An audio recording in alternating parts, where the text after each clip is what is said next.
Hello दोस्तों। जब भी हम किसी देश की विकास के बारे में बात करते हैं तो उसमें काफ़ी अहम लोगों का योगदान होता है और उन्हीं अहम लोगों में एक नाम था रतन टाटा जी का। जब हम हमारे भारत देश के विकास के बारे में बात करते हैं तो और अभी बहुत ही हार्ट ब्रेकिंग और दुखद मोमेंट है, ना खाली हमारे देश के लिए बट पूरे विश्व के लिए भी, क्योंकि रतन टाटा जी का 86 वर्ष की उम्र में निधन हो चुका है। उनका काफ़ी टाइम से इलाज चल रहा था ब्रीच कैंडी हॉस्पिटल में, जो कि मुंबई में है, और अभी एक न्यूज़ निकल के आ रही है कि रतन टाटा जी का देहांत हो चुका है।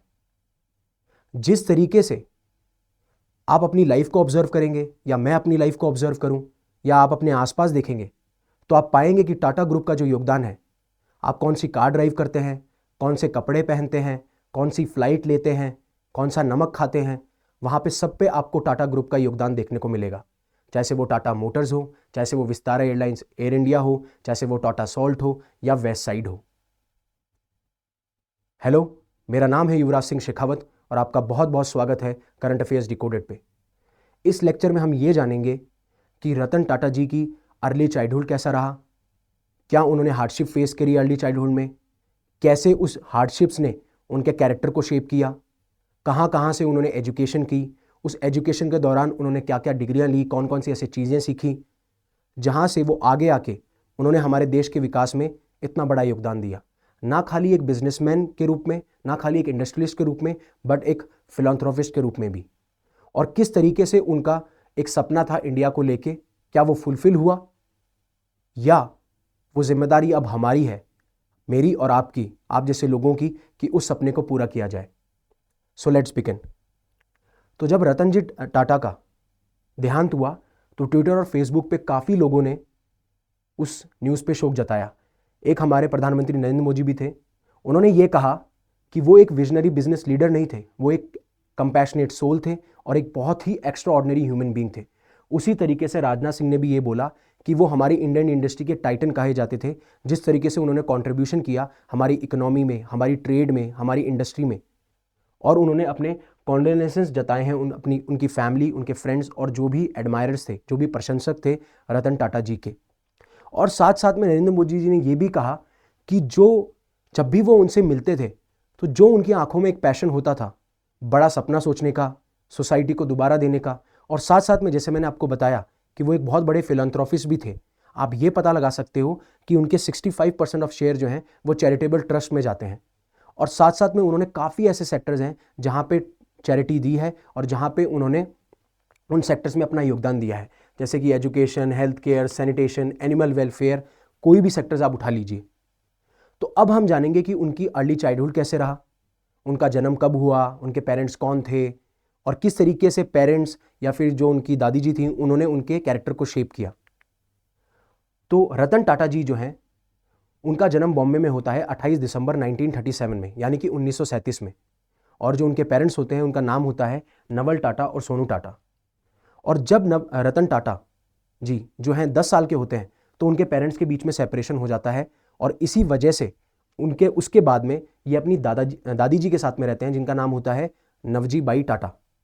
और कहीं ना कहीं रतन टाटा ये कहते हैं कि जो भी मेरा कैरेक्टर शेप हुआ है, जो भी मेरा माइंडसेट है, जो भी मेरी पर्सनालिटी है, वो कहीं ना कहीं मेरी दादी जी की वजह से है। जिस तरीके से उन्होंने उनको डेडिकेशन सिखाया, हार्डवर्क सिखाया, कमिटमेंट सिखाया, मॉरल वैल्यूज सिखाई, करेज टू स्पीक सिखाया, ये सारा का सारा योगदान कहीं ना कहीं वो अपनी दादी जी को देते हैं। और ये जो माइंडसेट है वो उनका रिफ्लेक्ट होता है इस कोट से, जब वो ये कहते हैं कि none can destroy iron but its own rust. मतलब लोहे को सिर्फ उसकी जंग जो है वो खत्म कर सकती है। ऐसा ही हम हमारी लाइफ में देखते हैं, एक पर्सन को कोई भी डिस्ट्रॉय नहीं कर सकता, सिर्फ उसका माइंडसेट उसको डिस्ट्रॉय कर सकता है। अगर उसका माइंडसेट वीक है तो वो उसको डिस्ट्रॉय कर जाएगा, और उसका माइंडसेट स्ट्रांग है तो वो कोई भी ऑब्स्टेकल हो, कोई भी परेशानी हो, वो उसको झेल जाएगा। जब हम बात करते हैं उनकी एजुकेशन की, तो जो उन्होंने अर्ली एजुकेशन है वो एक स्कूल है, कैंपियन स्कूल, अगर मैं प्रोनाउंस कर रहा हूँ तो सही, कैंपियन स्कूल, जो कि मुंबई के अंदर है। और जो उनके जो 3 फाइनल ईयर्स होते हैं स्कूलिंग के, वो पूरे करते हैं Cathedral and John Connon School, जो कि मुंबई के अंदर है, जैसा कि आप मेरे राइट हैंड साइड पे देख सकते हो। और उसके बाद में वो ये डिसाइड करते हैं कि वो आर्किटेक्चर को परस्यू करेंगे, और वो जो बैचलर ऑफ आर्किटेक्चर है वो करते हैं यूएसए में कॉर्नेल यूनिवर्सिटी है वहाँ से, राइट, वहाँ से ये अपनी जो आर्किटेक्चर की डिग्री है वो वहाँ लेते हैं, और उसके बाद में ये लॉस एंजलिस रिलोकेट हो जाते हैं एक जॉन और एमंस कंपनी में, जो कि एक आर्किटेक्चर कंपनी है, वहाँ पे वह काम करते हैं। और उसके बाद में वह इंडिया भी आते हैं, लेकिन 1975 में वो दोबारा से हार्वर्ड बिजनेस स्कूल में जाते हैं, जहाँ पे वो एक एडवांस मैनेजमेंट प्रोग्राम में एनरोल होते हैं, और वहाँ पे जो भी मैनेजमेंट कोर्सेज होते हैं उनके बारे में वो सीखते हैं। और यही सारी एजुकेशन, यही सारी हार्डशिप कहीं ना कहीं उनके कैरेक्टर को शेप करती है, जो कि रिफ्लेक्ट होता है उनकी स्ट्रैटेजीज़ में, उनकी पॉलिसीज़ में, और जिस तरीके से उनकी सोच में भी। दादी जी की वजह से जो उनको मॉरल वैल्यूज़ मिली, जिसकी वजह से वो फिलैंथ्रोपिस्ट बने, और जो भी उन्होंने एजुकेशन गेन किया उसकी वजह से वो एक बहुत अच्छे बिजनेसमैन और बहुत अच्छे इंडस्ट्रियलिस्ट या इन्वेस्टर बने। और जब आप बात करोगे उनके प्रोफेशनल लाइफ की, तो जिस तरीके से मैंने आपको बोला कि जब 17 साल की उम्र में वो बैचलर ऑफ आर्किटेक्चर में एनरोल करते हैं और वहाँ से जब पास आउट होते हैं, तो वो जॉन्स एंड एमंस, जो कि लॉस एंजलिस में एक आर्किटेक्चर कंपनी है, वहाँ पे लगभग 1.5-2 साल वो काम करते हैं। और उसके बाद में अराउंड 1960s के आसपास उनकी दादी जी की तबीयत बहुत ख़राब होने लग जाती है, और उसकी वजह से वह भारत आते हैं। भारत आने के बाद में, being from A wealthy family, एक बहुत वेल्दी फैमिली, आप जानते हैं जिस तरीके से टाटा ग्रुप है, तो बहुत ही वेल्दी फैमिली होने के बावजूद भी वो टाटा स्टील में एक एज ए एम्प्लॉय शुरू करते हैं, और वह भी काम करते हैं एक शॉप फ्लोर पे। एक शॉप फ्लोर होता है टाटा स्टील के अंदर, वहाँ से वह काम शुरू करते हैं। बट जब उनका डेडिकेशन देखा जाता है, उनका हार्डवर्क देखा जाता है, उनका कमिटमेंट देखा जाता है काम के प्रति, तो उनको एक मैनेजमेंट पोजीशन दी जाती है। और 1991 में JRD टाटा जो हैं वो रिज़ाइन करते हैं as a chairman of Tata group, और उसके बाद में जो रतन टाटा जी है उनको चेयरमैन बनाया जाता है, उन्हें एज ए सक्सेसर घोषित किया जाता है। और इस डिसीजन के खिलाफ काफ़ी अपोजिशन होता है, काफ़ी लोग अपोज करते हैं, काफ़ी कॉन्ट्रोवर्सीज होती हैं, बट जिस तरीके की रतन टाटा जी की वैल्यूज़ होती हैं उसकी वजह से वह सिर्फ इनोवेशंस पे और स्ट्रेटजीज़ पे काम करते हैं। और उसी टाइम पे टाटा जो ग्रुप होता है वो काफ़ी मार्केट से एग्जिट करता है और कुछ नए मार्केट्स में एंटर करता है। जैसे कि आप देखेंगे 1998 के आसपास उन्होंने एक मिनी कार बनाई थी जिसका नाम था इंडिका, और हमेशा से उनका विजन ये रहा कि हम बिजनेस को सिर्फ एक्सपैंड करने के पर्पज से नहीं, हम कैसे लोगों की लाइफ को बेहतर कर सकते हैं, हम कैसे उनका स्टैंडर्ड ऑफ लिविंग बढ़ा सकते हैं, और कैसे हम नेशन के डेवलपमेंट में हमारा योगदान दे सकते हैं, वह भी उनका विजन हमेशा से रहा है। और वो चीज़ रिफ्लेक्ट भी होती है उनकी एक्टिविटीज़ में। हालांकि वो दिखता है आपको टाटा ग्रुप जो कि 100+ कंपनी से भी ज़्यादा है।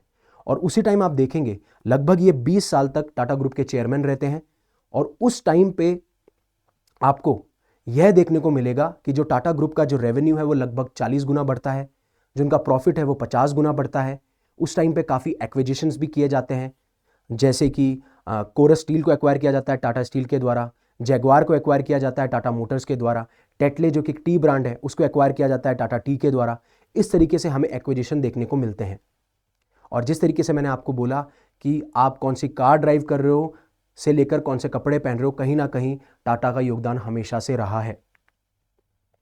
और उनकी एक मेंटालिटी ये बिजनेस में भी दिखती है, माइंडसेट एक बिजनेस में भी दिखता है कि बिजनेस सिर्फ ये नहीं है कि कंपनीज प्रॉफिट बनाएं, बिजनेस ये भी है कि आप जिन कम्युनिटीज़ को सर्व कर रहे हो उनके लिए आप क्या कर रहे हो, उनके लिविंग स्टैंडर्ड के लिए क्या आप क्या कर रहे हो, उनकी लाइफ को बेटर बनाने के लिए आप क्या कर रहे हो। ये चीज़ हमें देखने को मिलती है रतन टाटा के माइंडसेट से, ठीक है। और यही चीज़ रिफ्लेक्ट होती है कि काफ़ी कंपनी सिर्फ प्रॉफिट के पीछे भागती हैं, वो कम्युनिटीज़ के पीछे भागते थे, राइट। होपफुली आपको ये चीज़ समझ में आ रही होगी। और जब हम बात करते हैं उनके अवार्ड्स की, उनके अचीवमेंट्स की, तो मैंने आपको बोला कि उन्होंने काफ़ी ऐसे सेक्टर्स हैं, जैसे वो सोशल सेक्टर हो, एजुकेशन सेक्टर हो, स्पोर्ट्स सेक्टर हो, हेल्थ सेक्टर हो, कहीं ना कहीं उन्होंने अपना योगदान दिया है in terms of funding, in terms of charity. आपको बताऊं तो जो इंडिया का एड्स प्रोग्राम है उसके भी वो एक्टिव मेंबर हैं। काफ़ी उन्होंने स्पोर्ट्स में भी हिस्सेदारी ली है, काफ़ी उन्होंने ऑफिशियल पोजीशंस को सर्व किया है। जब आप स्पोर्ट्स की बात करते हैं, हेल्थ केयर की बात करते हैं, है ना, सोशल सेक्टर की बात करते हैं, और यहाँ तक कि इंडियन हॉकी फेडरेशन के वो 15 साल तक प्रेसिडेंट भी रहे हैं। और इसी कड़ी में उनको काफ़ी अवार्ड्स भी मिले हैं, जैसे कि 3rd हाईएस्ट सिविलियन जो ऑनर होता है गवर्नमेंट ऑफ इंडिया का, पद्म भूषण दिया गया है उनको पद्म विभूषण मिला है जो कि 2nd हाईएस्ट सिविलियन ऑनर है। साथ साथ में काफ़ी कंट्रीज से, जैसे वो उरुग्वे हो, उन्होंने medal of the oriental Republic किया है। ऐसे काफ़ी अवार्ड्स हैं जो उनको दिए गए हैं, ठीक है। और अब मेरा मानना ये भी है कि वो भारत रत्न भी डिजर्व करते हैं, जो कि हमारा 1st हाईएस्ट सिविलियन ऑनर है। और मुझे जितना लगता है, जितना मुझे प्रेडिक्शन है, जितना मुझे कन्विक्शन है, उनको आने वाले सालों में भारत रत्न से भी नवाजा जाएगा, ठीक है। ये सारी चीज़ें हमें देखने को मिलती हैं। अब मैं जिस तरीके से आपको बात कर रहा था रतन टाटा जी का क्या ड्रीम था, जब हम बात करते हैं तो उन्होंने ये बोला था कि I won't be there the day my dream for India will come true.